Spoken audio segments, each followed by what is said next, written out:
Right, we are back with the one, the only Spencer Drywer from BQ Watches. Spencer, how you doing, mate? Fabulous to see you again. I haven't seen this man for 2 weeks. It's been wonderful, but unfortunately I'm back here today. So what do you reckon, new showroom? I love it, Spencer. Yeah. I absolutely love the new environment. I mean, honestly, I almost look forward to coming over. It's brilliant. You hear that? Almost. Not almost. Quite, but almost. Almost. So, how's life doing? What's the watch business doing? What's going on? I'll tell you what I did want to show you. These two pieces here. I've got my eyes on them, yeah. I'm quite excited about this. This came in a few weeks, it was about a week ago, and I only recently looked at it. Wow. Out of all the watches, I really think what they have done with this new Daytona, it's subtle, but once you see it, I think it's different grade. It's lovely. Upgrade. For me, the big noticeable difference, just looking at them from here, is the bezel. Yep. I think the bezel and the subdials give it a real new look. And the battens. See the markers, see the hour markers. Yeah. I mean, look how they've just tidied it up. I mean, don't get me wrong, this, as you know, how popular this was. Everyone loved this watch and the bezel, the ceramic bezel. But this, when you compare it of what they've done to it, the silver rim, but that's like the older ones from the 60s and 70s, you know, the older bezels. Yeah. So that's really taken a different look. Dare I say it, and it might just be me, I don't know if this went through your mind, but the first thing that I thought when I picked it up, it looks a little bit more Tudor-esque. There's a bit of a Tudor-y look to it, but I really like it. You can see the Zenith, it looks like the Zenith. Yeah. The subdials immediately, the slender look, I mean, they've just really tidied it up. So what's the reaction to these? Are they hot? Are people like really looking for them? They've just come through, so you don't know yet. I don't really know yet. But in terms of money, this is sort of 26, 27, and these are hovering 29, 30. So they're not that much more. I think this is a different level of watch. And you'd go for the newer model over the old one? 100%. Yourself? Looking at that, honestly, yes, I would. Yeah, I think it's in a different, I'm not going to say a different league, but I think it's gone up a couple of notches for me. Yeah. And I think that bezel makes a big difference. What you might even find is that people are looking to try and, you know, maybe put an aftermarket bezel on their older watch to get the newer look. But you won't get the dial's different. Yeah, but I wouldn't advise it. But no, I think not at all. That is a change that people could make relatively quickly. But you're never going to get the dial right. You're never going to get the dial right, and you're also going to spoil the watch. So if you're thinking about it, don't do it. I wouldn't either. That would be my advice. Spence, what's the market in general been like? We've been relatively busy, as the last few months, where collectors, people buying things were at more affordable levels. Spring around the corner, you know, the first couple of days of half decent weather at least that we've had. Well, we're only 5 weeks away, Watches and Wonders. Yeah, you're looking forward to it. It means you've got to spend 2 days with us. Yeah. I hope we've got separate rooms. I don't even, have we got rooms? We need to book the hotel yet. I don't know, you've booked it all up for me, so I hope we've got somewhere to stay. No, I'm sure we out have. On the street well, somewhere. If we booked it, it'll be correct, don't worry about that. Yeah, if you've done it, it'll be okay. If I've done it, then you never know. We'd probably be in a hostel. You never know. So what's hot at the moment? What is, because a lot of dealers, I speak to a lot of dealers, and what they're all telling me is that we're pretty much back to normal, pre-order nonsense, which I think is a good thing. Where do you find yourself? Busy on regular Datejusts, Batmans, Pepsis. Sort of most of the sales are, say, from 5 to 20,000. There are a few bigger pieces. I mean, a few Pateks do go, the more affordable ones. But yeah, it's more. Datejust's been extremely busy. It's funny you should mention that. Before we go, I'm going to get one of your members of staff to go. I'm going to show you a watch here today. You've got to buy this watch, right? There's no ifs, no buts. What's that? You've got a turnograph downstairs in the safe that I've seen. I spied it as soon as the drawer opened. I want one of my viewers to buy that watch because it is It is beautiful. Okay. It is hard Actually, to find. remind- Let's get them up and have a look. Okay. So I'm back with what I consider to be the 100% BQ watch of the week, and it's not actually overly expensive, to be fair. It comes with a James Dowling certificate as well, and it is a 16263. It's a Rolex Datejust from the early 1990s. Turnograph. Now, before I show the viewers this watch, Spencer, this is the sort of watch that when I was out and about looking to buy some stock, I always wanted something that was in really nice condition. I remember when a bit we were in different. Miami a few years back, you were the one always looking the old Datejust, the old Pointing something out GMTs. different. Yeah. You did all right with them, Yeah. didn't you? The bits and pieces, not in Miami, but when I pointed you out the old Yeah. bits.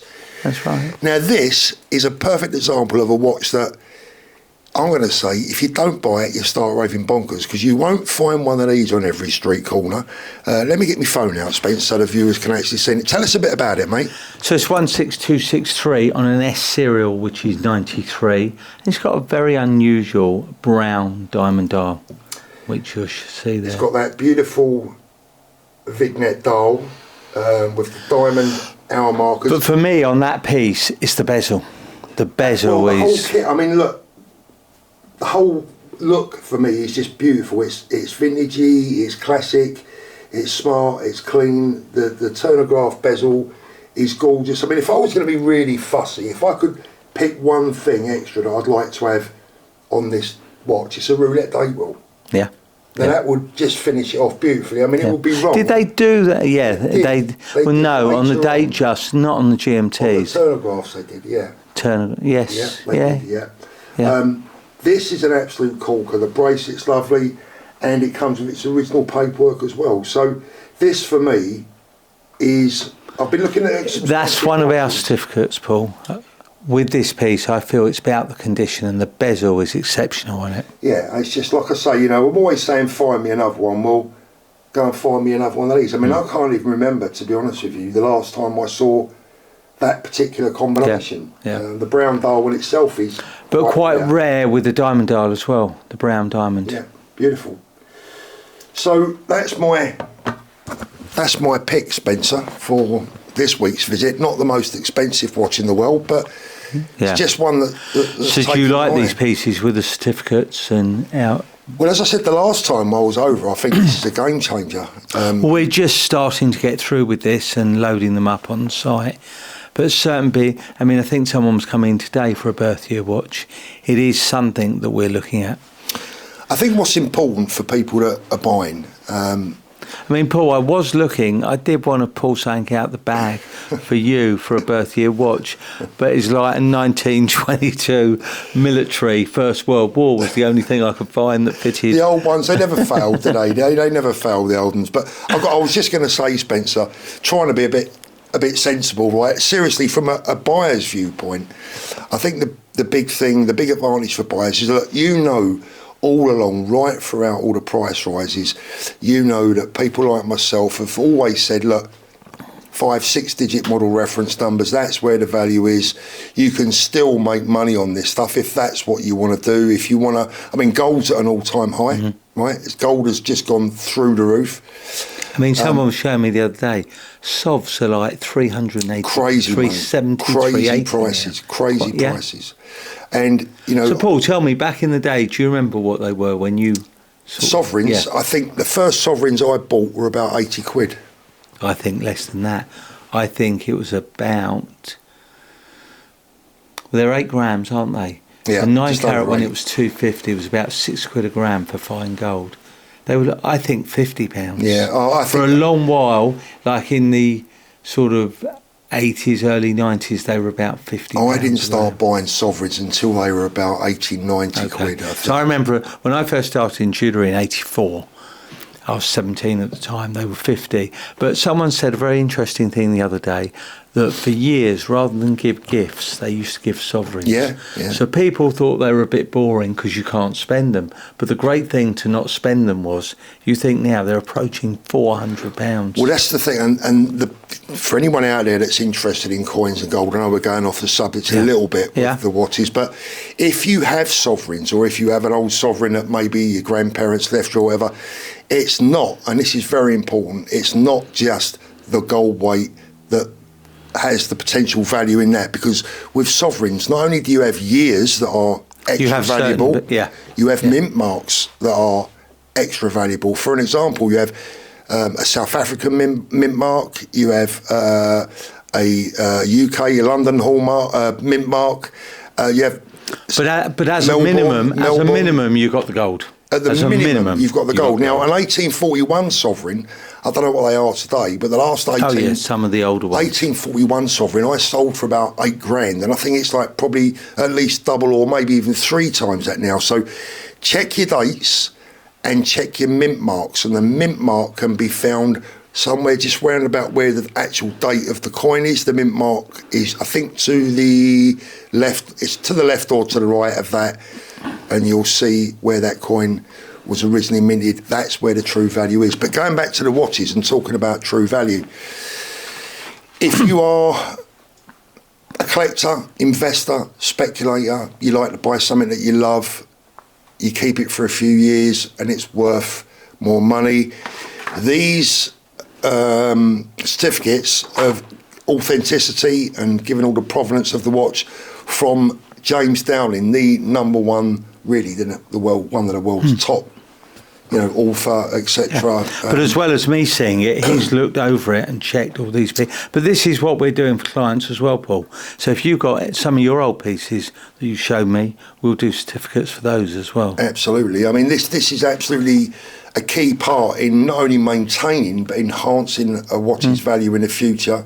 And by the way, get it in a digital watch vault as well. But this, for me, is absolutely key. And I think there's a lot of value to this, Spencer, a hell of a lot of value. And I think what you're doing is absolutely brilliant. But going back to what you were saying, things from sort of 60s, 70s, 80s, 4 or 5 digit, not even 6, are really unaffected by what's gone on, because they didn't really go crazy, but they've still stayed where By the way, don't tell anyone I told you, but he's got a very special Explorer downstairs as well that he hasn't allowed anyone to see just yet. So if you're in the market for a super duper extra special Explorer, give him a call, ask for the Maestro or Little Legs or anything to do, as long as just Spencer, whatever you want to call him, he'll always be around. But this is fantastic for me. So what have you been up to, Paul? What's going on your side? Well, as you know, Spencer, I've had a little bit of a pivot on my channel. I've been talking about current affairs and different bits, and I know you don't agree with everything I say, and